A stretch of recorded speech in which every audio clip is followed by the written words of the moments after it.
ഇതൊരു ഡിസൈറാണ് വണ്ടി. അപ്പോൾ ഇതിൻ്റെ കംപ്ലയിൻ്റ് എന്ന് വെച്ചാൽ പുള്ളിങ് ഷോർട്ടായിരുന്നു, പുള്ളിങ് വളരെ കുറവായിരുന്നു. അതുമാത്രമല്ല ബ്ലാക്ക് പുകയും ഉണ്ടായിരുന്നു, നല്ല ബ്ലാക്ക് സ്മോക്കും ഉണ്ടായിരുന്നു. അപ്പോൾ ഈ വണ്ടി കസ്റ്റമർ കൊണ്ടു തന്നപ്പോൾ നമ്മൾ കസ്റ്റമറോട് ആദ്യമേ പറഞ്ഞായിരുന്നു, ഇത് വെച്ചാൽ ഇതിൻ്റെ മാനിഫോൾഡ് അയക്കുന്ന സമയത്ത് ഇപ്പോൾ ഒരു 1.5 ലക്ഷം രൂപ വണ്ടിയാണല്ലോ, അപ്പോൾ ചിലപ്പോൾ അതിൻ്റെ മാനിഫോൾഡിൻ്റെ ബോൾട്ട് ചിലപ്പോൾ പൊട്ടാൻ ചാൻസ് ഉണ്ട് നമ്മൾ പറഞ്ഞായിരുന്നു.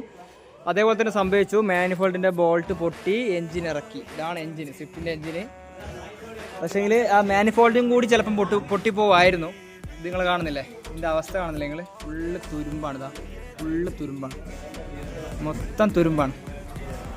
പക്ഷേങ്കിൽ അതിസാഹസ്യമായി നമ്മൾ മാനിഫോൾഡ് എടുത്തിട്ടുണ്ട്. കാരണം മാനിഫോൾഡ് ആ ബോൾട്ടിൽ നിന്ന് അയക്കുന്ന സമയത്ത് തുരുമ്പ് നിറഞ്ഞിട്ട് ഭയങ്കര ടൈറ്റായിരുന്നു മാനിഫോൾഡ്. പക്ഷേ നമ്മൾ പൊട്ടാത്ത രീതിയിൽ നമ്മൾ മെക്കാനിക്ക് അത് അയച്ചെടുത്തിട്ടുണ്ട്. ഇനി ഇത് നമ്മൾ മൊത്തം ക്ലീനാക്കി ഇതിൻ്റെ ഫുൾ വീഡിയോ നമ്മുടെ ചാനലിൽ വരുന്നതായിരിക്കും. അപ്പോൾ എല്ലാവരും സബ്സ്ക്രൈബ് ചെയ്യുക. Thank you.